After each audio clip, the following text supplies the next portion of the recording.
Someone approaches you at work and says, hey, we're raising money for LGBTQ plus awareness. We'd like you to donate to our cause. You think to yourself, well, that's not my cup of tea for whatever reason. So you politely decline.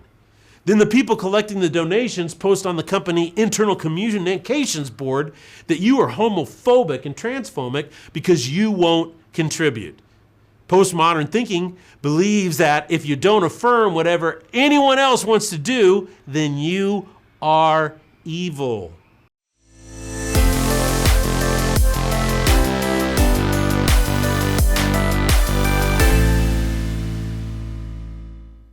Hello, Dr. Douglas Peake here with part 2 on what in the Sam Hill is postmodernism. Now, these are salty pastor specials designed to help you get up to speed quickly so you get the most out of the salty pastor. So before you listen to episode 2 on what in the Sam Hill is postmodernism, be sure and catch the special part 1. So let's get back to talking about what is postmodernism. Now, the reason I'm pointing all this out is because postmodernism is really important to understand in your everyday life. Postmodernism is the primary way that all young people are taught to think in school. It's not so much what they think, it's a way of thinking. The media plays a huge part in this as well. Most people think this way whether they intend to or not. Postmodernism also creates what is true instead of discovering what is true. Now, why does that matter? Well, so what if a bunch of intellectuals want to sit around, smoke weed, and drink weird tea talking about this stuff late into the night? Well, I agree with you, but these ideas actually have real world consequences. Here's a perfect example. There was a man by the name of Khieu Samphan who got his PhD from the University of Paris, Sorbonne, in the early 70s. He was highly influenced by French postmodern philosophers. Now, he was from Cambodia, and he returned home with his PhD and joined the Khmer Rouge Communist Party, and eventually became the number 2 or number 3 man. In 1975, when the Khmer Rouge took over, he was the architect of what today historians call the killing fields. He masterminded the murder of over 1 million people. These are his own countrymen. In Cambodia, that was between 30 and 40% of the population.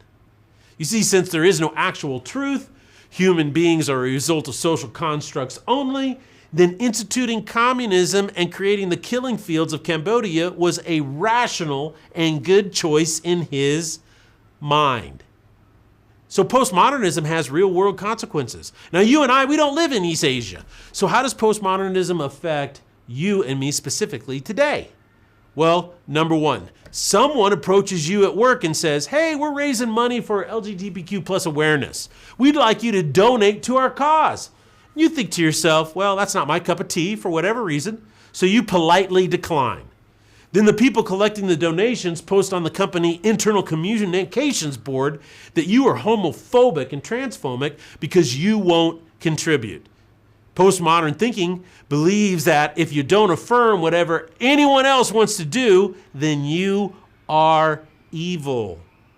Now, 75 years ago, we would have called this behavior totalitarianism. Today, we call it postmodern enlightened thinking.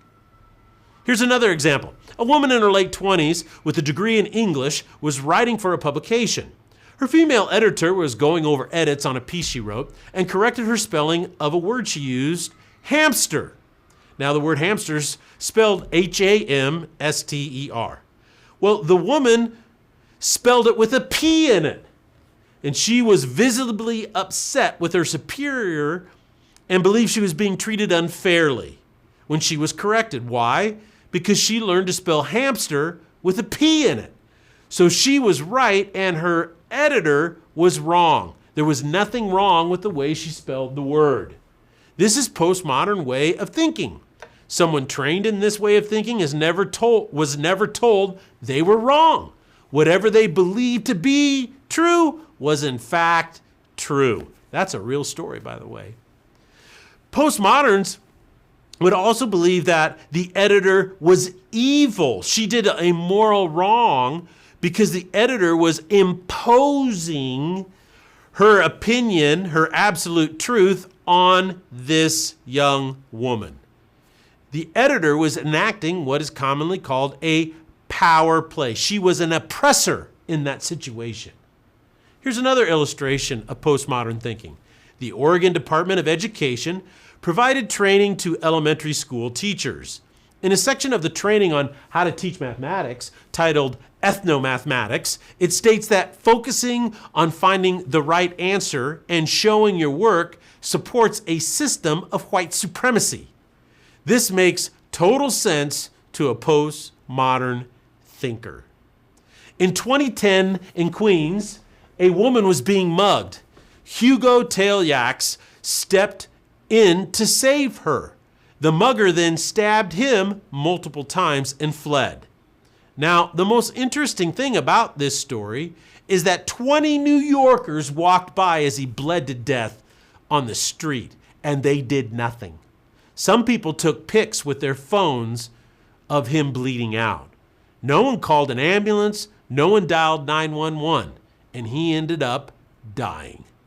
Now, postmodernism undermines your ability to act courageously when things go wrong. Because ultimately, everything's gray. There is no right or wrong, no good or evil. People are more interested in filming a crime with their cell phone than helping someone or stopping it. Now, here's another illustration of something very recent. Richard Schofield is an English host on a morning show called This Morning in Great Britain. After 27 years of marriage and 2 children, he came out as gay. The press hailed it as one of the most courageous acts in modern history. Now, does this seem a little odd to you that a man who'd been married for 27 years and has 2 kids is now a completely different identity? This is the result of postmodern thinking.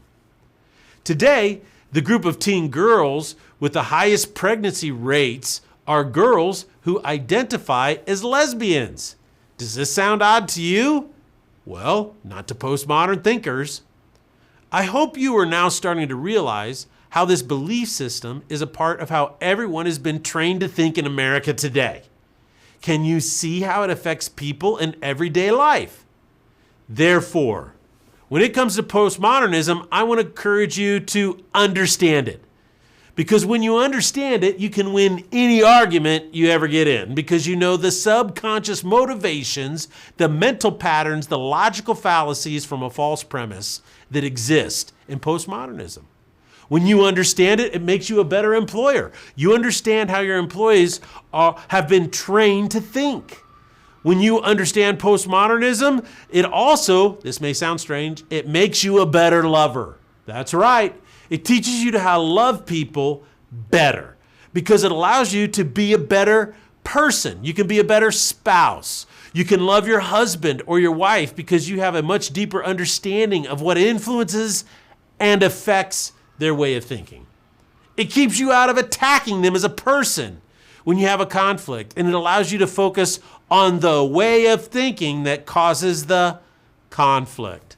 So let me wrap up by saying this. Dr. William Lane Craig, a philosopher I highly respect, says this: the idea that we live in a postmodern culture is a myth. In fact, a postmodern culture is an impossibility. It would be utterly unlivable. People are not relativistic when it comes to matters of science, engineering, and technology. Rather, they are relativistic and pluralistic in matters of religion and ethics. And that's where the battle is being waged with postmodernism today.